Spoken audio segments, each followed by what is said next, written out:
지난 시간에 느부갓네살 왕이 두 번째 꿈이죠.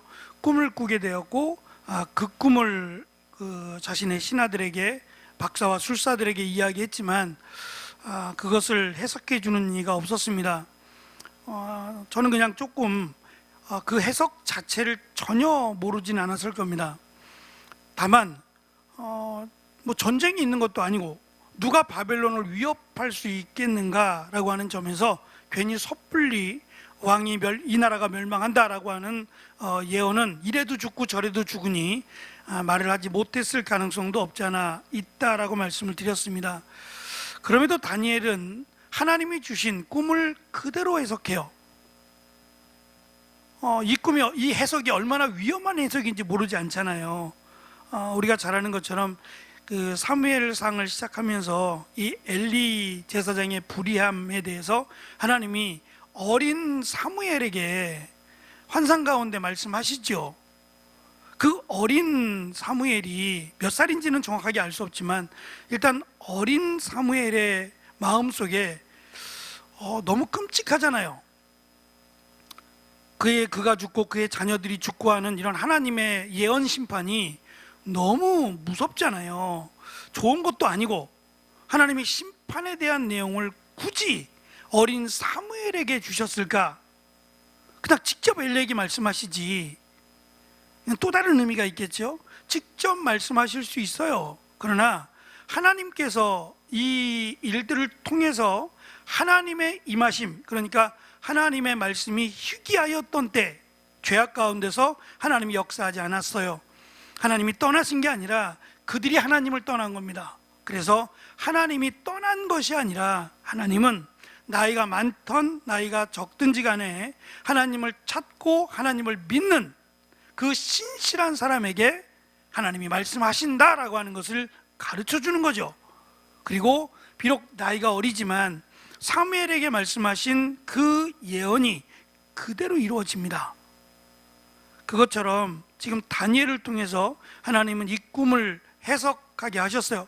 오늘 말씀해 보면 그 꿈이 해석되어지고 나서 29절인가요? 29절 보면 12달이 지나요. 그러니까 1년이 지난 겁니다. 꿈을 해석하고 나서 1년이 지났어요. 근데 그러면서 오늘 말씀해 보면 30절 바벨론 지붕, 바벨론 궁에 바벨론 궁이 높이 있거든요. 이 낮은 땅에 있는 것이 아니라 궁 자체가 높이 만들어졌어요. 그 계단이 122m예요.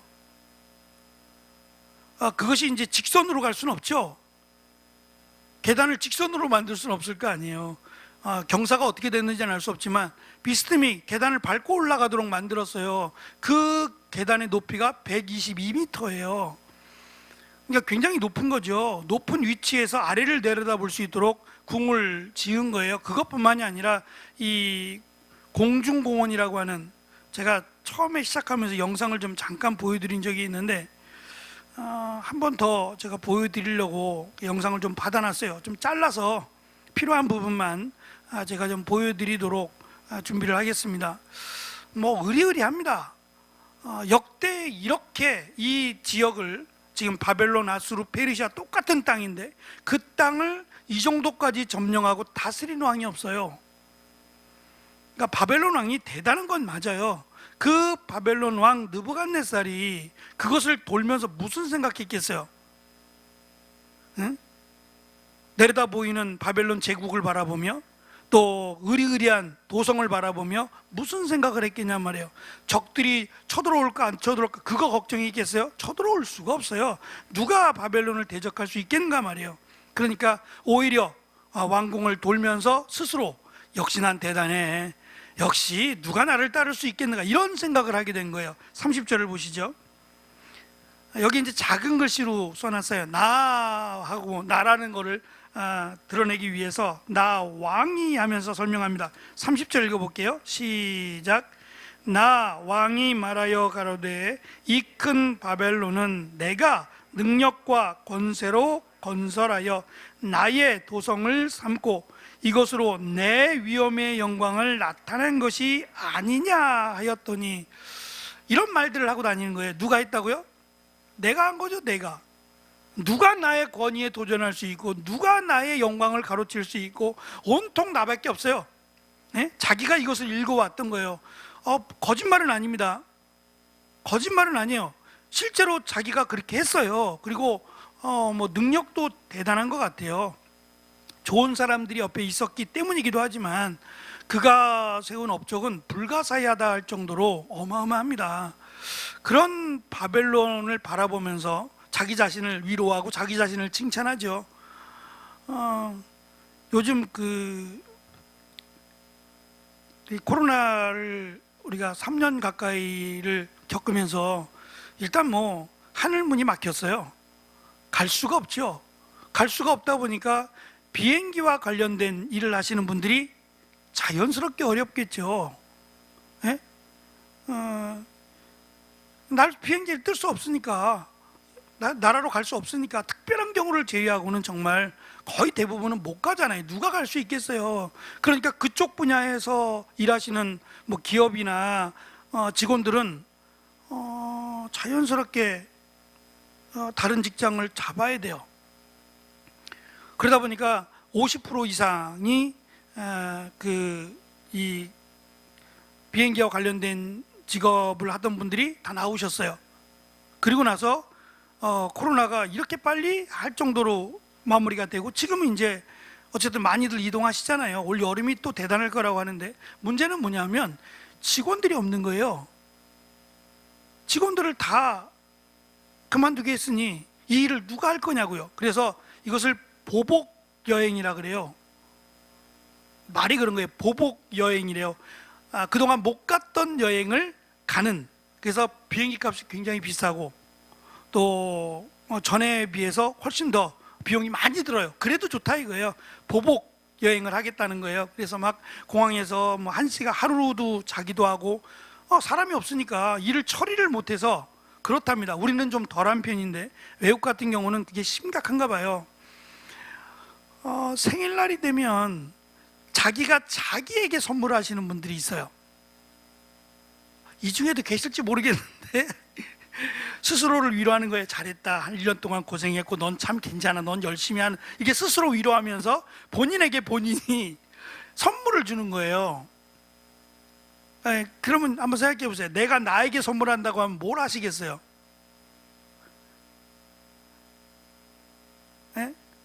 맛있는 거 사 먹는 거? 이런 거는 뭐 생일이 아니어도 할 수 있잖아요. 그러니까 1년에 한 번이니까 1년에 한 번 뭐 다른 사람이 나에게 축하하지 않아도 된다 이거예요. 나는 나한테 축하한다는 거예요. 그래서 명품을 선물하기도 하고요. 그동안 갖고 싶었던 거, 뭐 자동차를 선물하기도 하고요. 이렇게 자기가 자기에게 선물을 하면서 위로를 한답니다. 뭐 다른 사람에게 굳이 뭐 선물을 받지 않아도 되고 뭐 그냥 뭐 축하해라고 하는 그런 것들은 크게 위로가 되지 않는데요. 그래서 자기가 자기에게 큰 선물을 준비해서 그것도 이제 뭐 잠깐이 아니겠죠. 뭐 한 달을 계획하든 2달을 계획하든 그렇게 계획을 해서 아주 그럴듯한 선물을 준답니다. 사회가 많이 변했어요. 그죠? 더불어 사는 사회 속에서 이제는 혼자 살아가야 되는 시대로 변하면서 스스로 위로하지 않으면 누가 나를 위로하자면 누가 나를 위로할까라고 하는 마음이 참 안쓰럽다라는 생각이 들어요. 뭐 시대가 변한 거니까 그렇다고는 할지라도 스스로 생각할 때 자기가 자기의 어떤 자존감을 올리고 또 뭐 나는 대단한 사람이야 라고 위로하는 건 좋겠어요. 나쁘진 않습니다. 하지만 한계가 있는 거예요. 자기가 자기에게 선물하는 것도 한계가 있고 스스로 위로하고 격려하는 것도 한계가 있는 거죠. 혼자 살 수 없는 사회 아니에요? 더불어 살아가는 사회 속에서 나 혼자만 이건 너무 어려운 일이죠. 지금 느부갓네살은 정말 대단해요. 누가 봐도 대단하고 이 느부갓네살 왕이 이 왕궁을 돌면서 그 큰 왕궁을 돌면서 오늘만 그런 게 아닐 거예요. 늘 돌면서 역시 난 대단해. 역시 나는 이러면서 그걸 도는 모습을 신하들이 봤을 때에 이상하네. 참 왕이 이상해 라고 말할 사람은 아무도 없을 거예요. 다 긍정하죠. 인정합니다. 그렇다고 왕이 그만하다고 여길만 하단 말입니다. 우리가 잠깐 영상을 통해서 봤지만 한번 더 보여드릴게요. 얼마나 의리의리한지가. 뭐 그것만 가지고도 그냥 뭐 야 하고 막 감탄사가 나올 정도가 되니까. 그런데 문제는 지금 하나님이 저도 말씀을 준비하면서 이 느부갓네살 37절까지 우리가 읽었는데요. 느부갓네살 왕이 지금 갑작스럽게 하나님이 예언된 대로 이루어지긴 한 겁니다만 갑작스럽게 자기가 늘 이렇게 올라가서 얼마나 그랬는지는 알 수 없지만 그 말이 채 끝나기도 전에 하나님이 그에게 말씀하시는 거예요. 다시 한 번 더 말씀하시는 거고 그대로 이루어져요. 그래서 그날 밤에 그가 정말 왕궁에서 쫓겨나가게 되고 들에서 살게 되고 소처럼 풀을 먹고 이슬을 맞고 머리는 독수리와 같이 헝클어지고 마치 그 손톱이 그 새 발톱처럼 그렇게 되어버리는 결국 이 모습이 뭐냐면 미친 거예요. 정신 이상이 생기는 거예요. 물론 요즘은 이 1년에 한 번씩 또는 뭐 몇 년에 한 번씩 정기 검사를 받아요. 예? 몸 전체를 검사받기도 하고 그렇게 하다 보니까 특별히 뭐 갑작스럽게 이상할 일은 없다고 할지라도 사람 몸을 어떻게 알겠어요? 그리고 느부갓네살 왕이 이런 징조가 있었냐 말이에요. 전혀 없었거든요. 근데 갑자기 그렇게 된 겁니다. 말씀대로 정말 갑자기 미쳐버린 겁니다.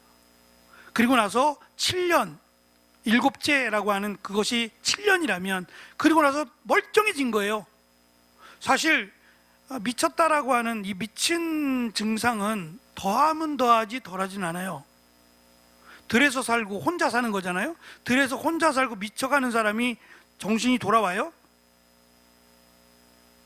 돌아오려면 치료를 받거나 아니면 여러 가지 환경을 좀 바꿔줘야 돼요. 왕궁에 있어서 치료를 받는 것도 아니고 들에 내버려진 거예요. 거기서 풀이나 뜯어먹고 있고 이게 어떻게 온전한 정신으로 돌아오냔 말이에요. 더 나빠져야죠.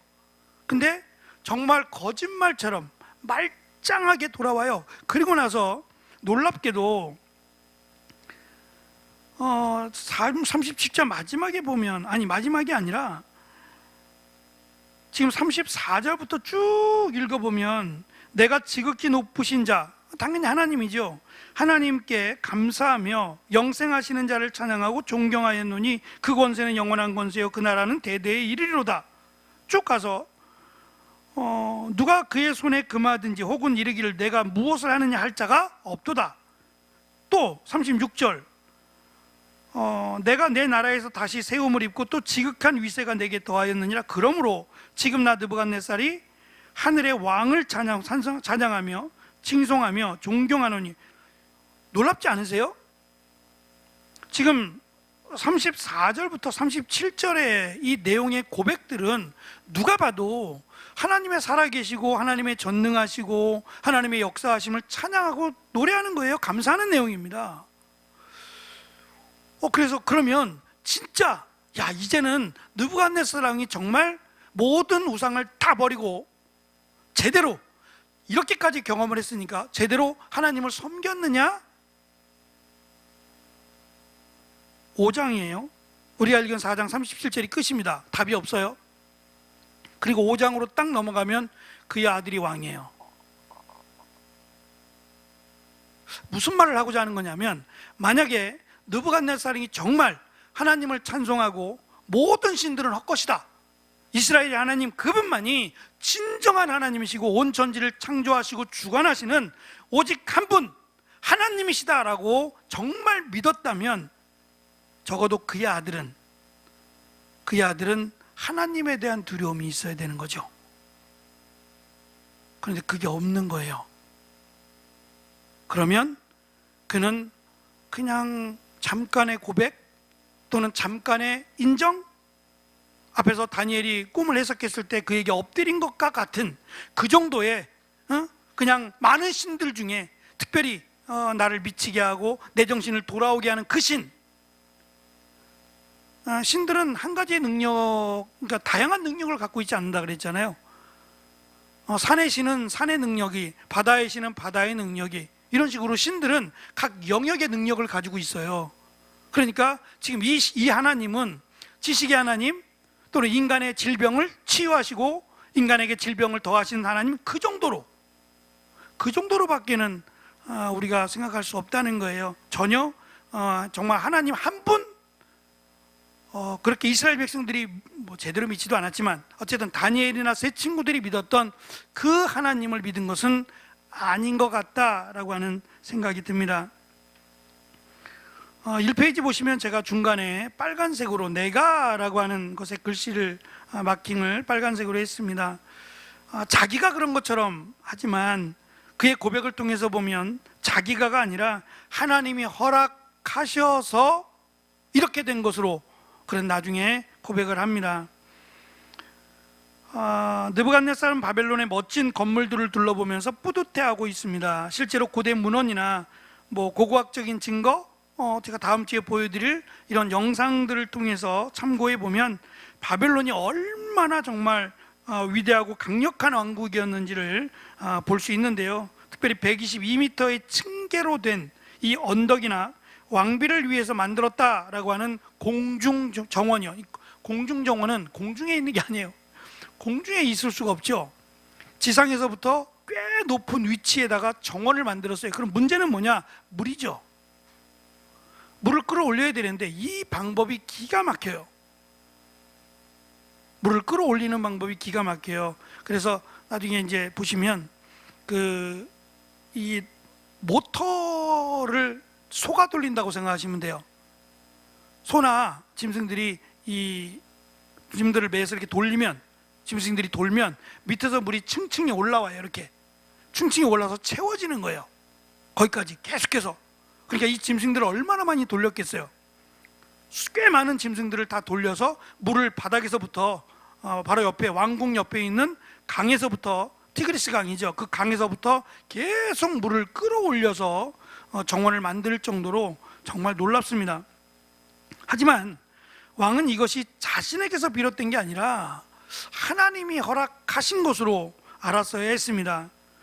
잠언 16장 18절 잠깐 보시죠. 잠언의 말씀인데요, 교만에 대한 말씀이에요. 같이 읽어볼게요. 보이시죠? 시작. 교만은 패망의 선봉이요 거만한 마음은 넘어짐의 앞잡이니라. 이것이 단순한 교훈적인 말씀이 아니에요.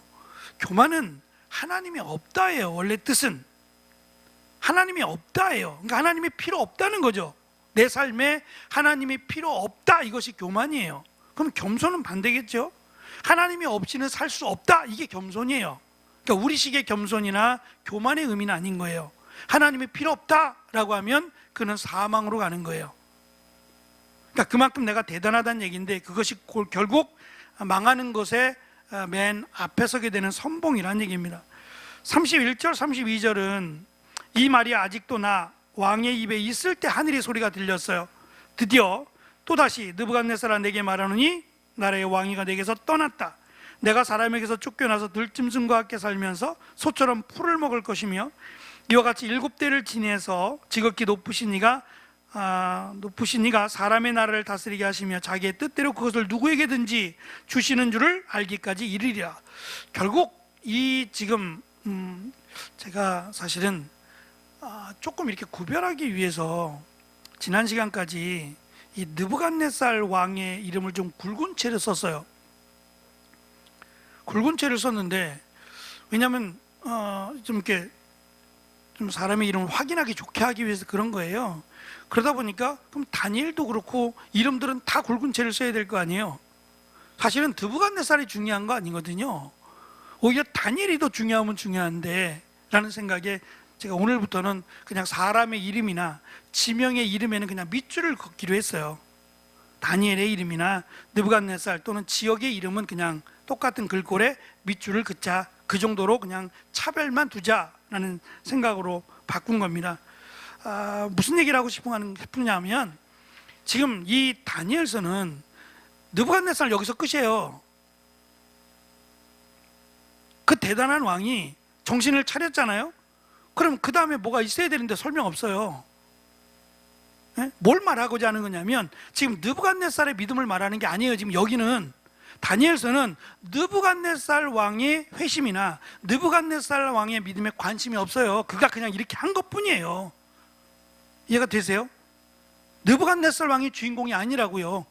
물론 다니엘이 그 역할을 하긴 해요. 중간에서 하나님과 이스라엘 백성의 사이에서 다니엘이 믿음으로 이스라엘 백성들을 권면하고 이스라엘 백성들에게 희망을 버리지 마라, 하나님이 함께 하신다라는 이러한 마치 선지자적인 역할을 다니엘이 한단 말입니다. 하지만 정말 실제적인 권력을 갖고 있었던 느부갓네살은 아무것도 아니에요. 그러니까 요란하게 시끄럽기만 하다가 끝나버리는 사람이에요. 신상을, 눈에 보이게 의리의리한 신상을 세웠는데 아무것도 안 돼. 풀물불에 다니엘의 세 친구를 넣어도 아무것도 안 돼. 그냥 소리만 요란해요. 근데 결국은 아무것도 아닌 사람, 지금 이것을 말하고자 하는 거예요. 사람이 볼 땐 대단하고 어마어마한 것 같지만 하나님이 볼 때는 보잘것없는 사람, 아무것도 아닌, 정말 어느 날 갑자기 미쳐버릴 수도 있는 사람, 그 정도로밖에는 얘기하지 않는다라는 점이에요. 이 페이지 마지막에 보시면 느부갓네살에 대한 하나님의 심판 선언, 그에 대한 경고는 그대로 이루어집니다. 하나님은 느부갓네살에게 꿈으로 경고하셨고 다니엘을 통해 해석을 들려주면서 1년을 기다리셨어요. 12개월, 1년을 기다리셨는데 회개하지 않습니다. 마치 그가 꿈을 듣고는 고민하는 것 같았어요. 그런데 회개하지 않아요. 그러니까 무슨 말이냐면 회개하는 것이 쉽지 않아요. 우리가 지금 시편에 다윗의 기도 가운데 지금 우리가 다윗의 질병을 통해서 다윗이 자신의 죄로 말미암아 질병을 얻죠. 머리털 같은 내 죄로 말미암아 심장을 막 쪼개는 것과 같은 고통을 당한단 말이에요. 근데 이것이 원망스러운 게 아니에요. 하나님 너무 힘들어, 이런 말 하고자 하는 게 아니에요. 맞다, 당연하다, 나는 그것을 받을 만해, 그거거든요. 그러나 나는 하나님의 자비하심과 긍휼하심을 원해. 왜냐하면 하나님은 진즉에 내가 잘못해서 죽일 거면 죽였다는 거죠. 죽어도 100번 죽었어야 되는데 하나님이 나에게 고통을 허락하신 것은 무언가를 깨닫게 합니다. 결국 그 이야기는 하나님께로 나오란 얘기예요. 하나님께 나와서 하나님께 죄를 고백하고 하나님의 은혜를 구하란 얘기예요. 그러면 하나님이 회복시켜 주신다는 것이 다윗의 고백이거든요. 누구나 넘어질 수 있어요. 차이는 있지만 다윗과 같은, 다윗이 스스로 생각하기에 정말 큰 죄, 범하지 말아야 될 죄를 졌잖아요. 물론 그것으로 인해서 집안에 피바람이 끊이지 않긴 했지만 우리가 아는 사무엘서의 내용은 그렇고, 다윗은 이 범죄로 말미암아 얼마나 많은 고민과 얼마나 많은 회개를 했겠는가라는 것을 우리가 시편을 통해서 느껴볼 수 있잖아요. 그러니까 우리가 하나님으로부터 징계를 받고 그 죄의 대가로 어려움을 겪는다고 해도 포기하지 말라는 거예요. 하나님께 또 나아가서 기도하고 하나님께 은혜를 구해라, 이걸 가르쳐 주거든요. 근데 그게 참 쉽지 않은 거죠. 다윗도 왕이었고 느부갓네살도 왕 아닙니까? 물론 이스라엘과는 비교 안 될 정도의 엄청난 권력을 가진, 권세를 가진 왕이긴 하지만 높은 위치에 설수록 하나님과 멀어진다라는 것도 우리가 주의 있게 살펴야 돼요.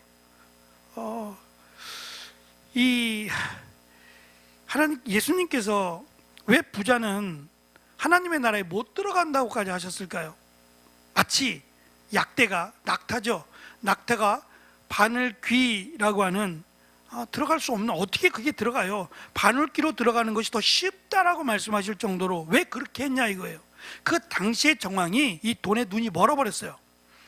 돈만 벌 수 있으면, 부자만 될 수 있다면 모든 걸 버릴 수 있고 모든 걸 배신할 수 있는 때가 예수님 당시였어요. 정말 극도로 타락했던 때예요. 성전에서 돈을 꺼내서 예수님 판 가룟 유다에게 줄 정도예요. 성전돈이에요. 성전돈. 성전에서 꺼내온 거예요. 성전에 있는 것을 가지고 지금 예수님을 판 유다에게 준 거예요. 그러니까 유다가 이건 내가 가질 수 없다 그랬더니 이 돈을 다시 성전에 들어갈 수 없다고 말하지 않습니까? 얼마나 타락했는지 알 수 없어요. 그 타락했던 시대에 성전이 무슨 의미가 있어요? 오히려 장사의 구렬이 되고 도둑질의 장소가 되어버렸는데 차라리 없어지는 게 나아요. 그것처럼 이 권세가 높아지면 높아질수록, 내가 부유해지면 부유해질수록 하나님과 멀어진다라는 것은 성경이 늘 말씀하는 거예요. 문제는 우리죠. 우리가 여기에 주의를 기울여야 그 말씀의 은혜가 있는 거예요. 브레이크 없는 자동차는 잘 달리지만 매우 위험한 거죠. 설 때 쓸 수 있어야 제대로 된 자동차의 역할이겠죠. 우리도 마찬가지, 세상 가운데 살면서 세상과 완전히 동떨어지게 살 수는 없는 거 아니에요? 그러니까 그런 삶 속에서, 세상에 사는 삶 속에서 믿음을 지킨다는 것은 이것 자체가 은혜입니다. 쉽지 않은 거죠. 하나님께서 1년의 기회를 주셨어도 돌아오지 않는 느부갓네살을 보면서 회개하는 거 쉽지 않구나, 하나님을 하나님으로 인정하는 거 쉽지 않구나, 우리가 조금 경각심을 가지고 살펴야 되지 않겠나라는 생각이 듭니다.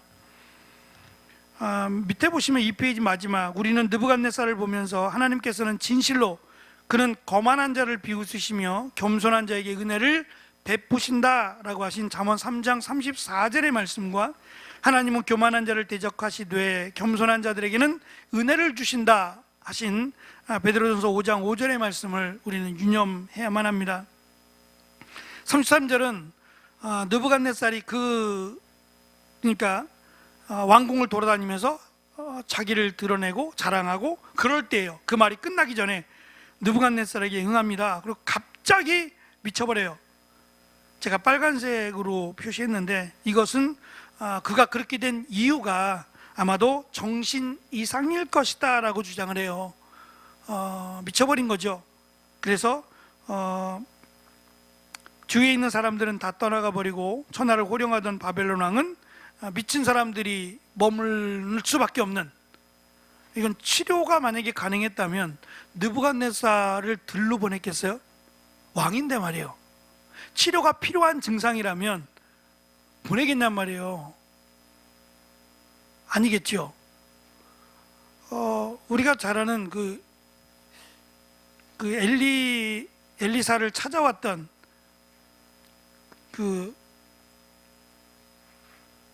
갑자기 이름이 생각이 안 나는데, 나아만요. 감사해요. 나아만이 문둥병이긴 한데 그것이 어느 정도였는지는 알 수 없어요. 그리고 우리가 생각하는 그 문둥병이 아니었을 거라 그래요. 그렇더라도 어쨌든 증상이 있는데 그를 왕궁에 두고 그를 계속해서 장군으로 세운 것은 그의 능력이 탁월하기 때문이고, 또 한편은 그래도 좀 치료해보자라고 하는 마음이 있어서 그런 거 아니에요? 그러면 느부갓네살이 좀 정신 이상인데 정도가 웬만하면 왕직에서는 물러나겠지만 좀 한적한 곳에서, 들판에서 풀 뜯어먹는 게 아니라 한적한 곳에서 치료를 받아야 마땅한 거 아니에요? 아니 그렇게 의리의리한 시설을 갖춘 그 나라가 어느 나라보다 더 이 의학적으로도 발달되어 있지 않겠어요? 자연스럽게 발달되어 있겠죠, 여러 가지 면에서. 그러면 치료를 안 하겠냐고요. 이것저것 치료 안 해보겠냔 말이에요. 근데 지금 갑자기 이런 일이 생기고 갑자기 들로 나가게 된 걸 보면 이거는 치료 차원을 넘어선 거예요. 이거는 뭐 정말 안 되는 거죠. 어떻게 사람이 갑자기 이렇게 괴물로 변하냔 말이에요. 누구보다. 근데 느부갓네살이 그걸 안 거예요. 저는 더 이상한 게, 갑자기 정신병에 걸린 사람이 내가 하는 일을 아나?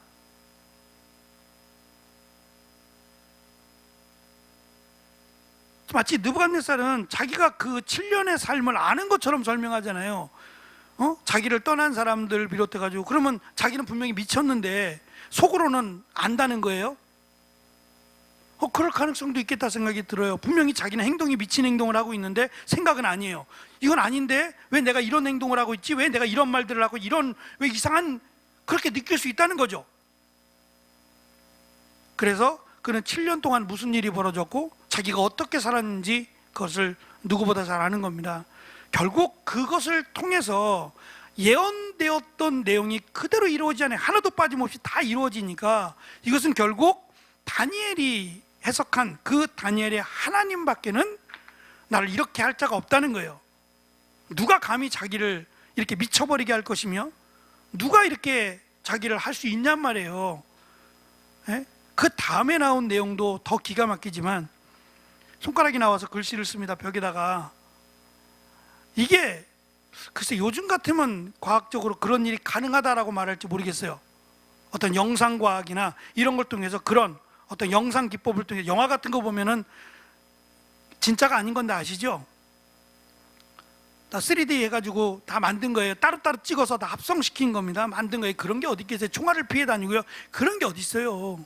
예?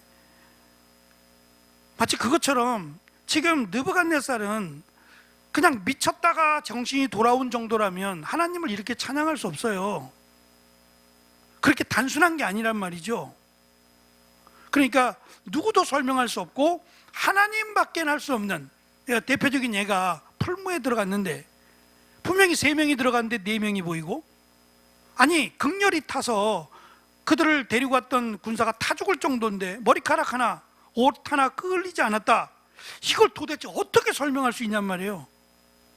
마치 그것처럼 지금 느부갓네살이 겪은 이상 증상, 7년 동안 들에 나가서 미친 척하는, 소와 같이 풀을 뜯어먹고 있는 이 모습은 단순한 우리가 생각할 때 정신 이상으로 그 이상이란 말입니다. 그렇게밖에 설명할 수 없는 게 아니라 느부갓네살이 봐도 이거는 도무지 이해할 수 없는, 난 안 미쳤는데 미치고, 난 정상인데 정상이 아닌, 뭐라고 설명할 수 없는 일들이 그 안에서 이루어졌어요. 어떻게 할 수 없는, 그리고 어떻게 정확하게 7년이 딱 되자마자, 7째 해가 되자마자 그것이 깨끗하게 회복이 되냔 말이에요. 육체도 정신도 어떻게 그렇게 회복이 되냔 말이에요. 결국 이것은 정말 이 꿈을 허락하신 다니엘의 하나님, 그분이 하신 거다라는 것을 깨닫게 해주셨어요. 그러면 그 다음이라도 하나님께 나와야 되는데 못 나온다는 점이에요. 34, 7절을 보면 하나님을 향한 느부갓네살의 찬양인데요, 34절은 그 기한이 참에 나 느부갓네살이 하늘을 우러러 보았더니 내 총명이 다시 내게로 돌아온지라 라고 설명을 합니다. 어떻게 이렇게 돼요? 하늘을 우러러 보았다라는 말은 하나님께 잘못을 빌었다라는 의미로도 사용이 됩니다. 말씀드린 것처럼 그가 정말 회개했다면 그 다음에 이어지는 5장 1절에서 그의 아들 벨사살은 다니엘이 섬긴 하나님 또는 느부갓네살이 정말 몸소 겪었던 그 하나님에 대해서 두려움을 가져야 돼요. 근데 어느 정도냐, 이들이 예루살렘을 침공하고 예루살렘에 있는 성전의 기물을 다 가져가요. 성전의 기물들은 말 그대로 그 성전에서 사용되는 기구들이에요. 제물을 드릴 때라든지 성전에서 사용되던, 회막에서 사용되었던 것과 같은 그 이상의 것들이 훨씬 더 많았겠죠. 컵이든지 뭐든지 다 성전 기물들이에요. 이것을 다 가져가 버렸어요. 그리고 나서 한번 보세요. 5장 3절, 예루살렘의 하나님의 전, 성전이에요. 예루살렘 성전, 성소 중에서 지하 창고에 있었던 성전의 기물들, 온 금 기명들을 갖고 오라 하며 왕이 그 귀인들과 왕후들과 빈궁들과 더불어 그것으로 마시는 거예요. 제사에 사용되었던 거룩한 성전에 쓰였던 성물들이죠. 이것을 가지고 술 먹는 거예요. 그것으로 막 자기들끼리 막 희희덕거리면서 뭐 이거 어떻게 생겼냐는 지 빈정거리면서 이것으로 술을 마시고, 그 다음 술을 마시고는 그 금, 은, 동, 철, 목, 석으로 만든 신들을 찬양하니라. 어떻게 이렇게 될 수 있겠냔 말이에요. 그러니까 변함이 없는 그 모습은 일단 그들이 섬기는 신이 워낙 많아요. 워낙 많으니까 한 신을 믿는 것보다는 2개, 3개, 4개 더 많은 신을 믿는 게 더 낫지 않겠는가? 이게 인간의 어리석음이에요. 하나님은 한 분으로 충분해요. 우리는 그걸 믿죠. 하나님은 한 분으로 충분해요. 그리고 하나님은 정말 살아계신 하나님의 우리의 형상을 만들 수 없는 유일하신 하나님인데 이걸 믿기가 어려운 겁니다. 그래서 하나님을 믿으면서 또 다른 걸 믿는다면 이건 무상이에요. 하나님 외에 그 어떤 것도 믿으면 하나님은 우상이에요. 그렇게 될 수 없어요. 있어서도 안 되는 일이고. 그러니까 느부갓네살의 이 모습은 참 신앙의 모습이라고 말하기 어려운, 그가 느꼈던 것들, 그냥 이스라엘의 하나님, 그 하나님을 찬양하는 정도, 꼭 하나님이 아니더라도 다른 신을 찬양한 것처럼 그렇게 하나님을 찬양하는 정도로밖에는 이해할 수 없다는 점이에요. 또 안타깝다라는 점입니다. 마지막 35절에서 느부갓네살은 하나님이 강력한 나라를 순식간에 파괴할 수 있으며 하나님이 자기의 뜻대로 누구든지 왕으로 세울 수 있다라는 것을 고백합니다. 36절은 느부갓네살이 완전히 회복되었음을 보여줘요. 과연 느부갓네살은 진정한 회개를 하고 하나님을 믿은 것인가? 여전히 제가 물음표를 찍지만 그게 목적이 아니에요. 느부갓네살의 회개라든지 느부갓네살의 변화, 회심, 이게 목적이 아니에요. 또 관심도 없어요. 한 나라의 통치자라고 할지라도 하나님이 얼마든지 그들을 바꿀 수 있고 미치게도 만들 수 있다라는 정도지, 느부갓네살 왕의 믿음에 포커스가 있지 않아요. 다만 느부갓네살 왕이 하나님이 이렇게 기회를 주셨음에도, 1년이라고 하는 시간에 기회를 주셨음에도 회개하지 않은 것에 대한 안타까움은 남기죠. 우리에게도 기회의 시간들입니다. 하나님이 주신 은혜와 기회의 시간들이에요. 예수님이 다시 오실 때 언제 오실지는 아무도 몰라요.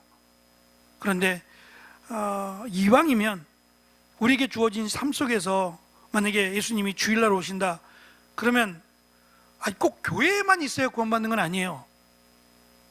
예를 들면 직업상 교회에 갈 수 없는 의사라든지 아니면 소방 공무원이라든지 이런 분들은 주일 성수를 제대로 할 수 없는 직업이잖아요.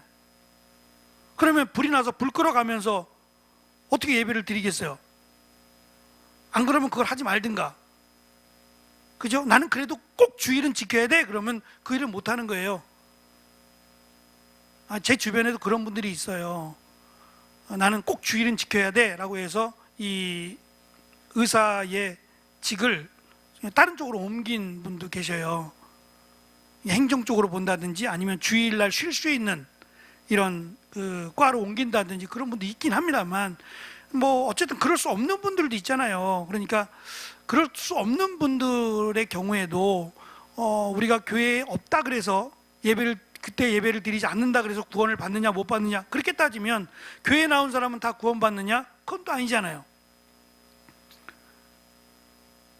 이왕이면 술집 가서 앉아있는 것보다는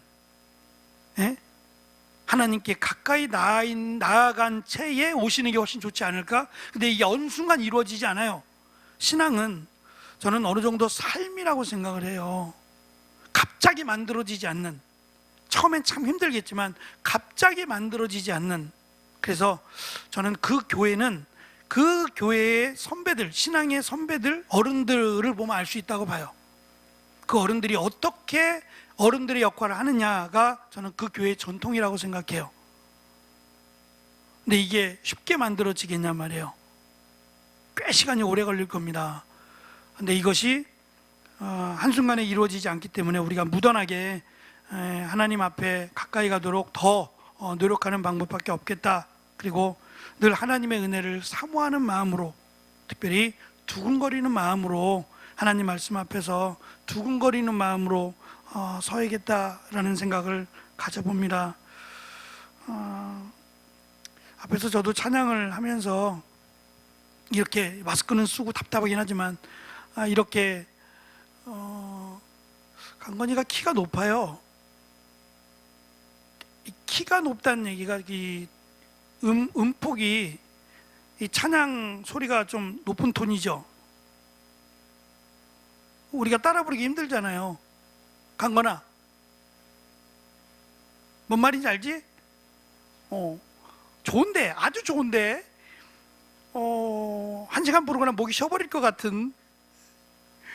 근데 그렇게 제가 찬양 인도할 때하고는 또 달라요. 제가 찬양 인도하면서도 은혜 받기를 원하긴 하지만 내려놓고 강건이가 이렇게 찬양 인도할 때 저도 그 안에 흠뻑 빠져서 찬양을 드리면서 하나님의 은혜를 생각하고 저는 그 시간이 참 좋아요.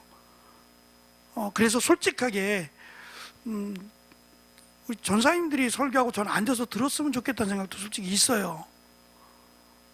왜냐하면 아무리 맛있는 밥도 매일 똑같이 먹으면 지겹지 않을까요? 신은철 목사님이 늘 하는 말이에요. 똑같은 밥을 맨날 먹으면 질린다. 양식을 먹었다가 한식을 먹었다가 이렇게 먹어야지 어떻게 똑같은 밥만 먹으면 질리지 않겠냐, 그럴 수도 있잖아요. 예? 그래서 저는 그런 마음이 사실 있어요. 뭐 평가하고 그런 게 절대 그런 게 아니고, 전사님 설교하시고 저는 앉아서 그 설교를 듣고 은혜 받고, 전사님 한번 고민해 보세요. 제가 없을 때만 하지 마시고 제가 있을 때도 좀 저도 은혜 받게 해주시면 좋을 것 같아요. 저도 똑같은 성도 역할이 다른 것 뿐이죠. 말씀을 증거하는, 전하는 역할을 맡았으니까 그러긴 하지만, 저도 은혜를 받지 않으면 누구보다 더 은혜를 받아야 되는 사람이죠, 사실은. 그러니까 그런 마음이 식지 않도록, 나는 목사니까 그게 아니라 나도 여전히 하나님의 은혜에 갈급한 자로 서지 않으면 누구보다 불쌍한 사람이 될 수 있다라는 생각을 가져보았습니다. 뭐 지금 마지막 4장을 정리하면서 느부갓네살 왕의 이 말씀대로 이루어진 사건, 그리고 그에게 기회를 주셨지만 그가 회개하지 않고 진정한 하나님을 몰라보는 이 사건을 통해서 안타깝다. 그런데 이 안타까움이 바로 이스라엘의 모습이에요. 하나님이 그렇게 은혜를 주셨는데, 그리고 지금도 은혜를 주시는데 그 은혜를 모른 척 하잖아요. 그리고 여전히 하나님이 없다라고 하고 있고, 여전히 하나님과 등지고 살아가는 이스라엘을 바라보면서 얼마나 안타깝습니까? 하나님께로 가까이 나아가는 우리 성도들이 되고, 또 하나님의 은혜에 더 갈급한 우리가 되기를 축원합니다. 기도하겠습니다.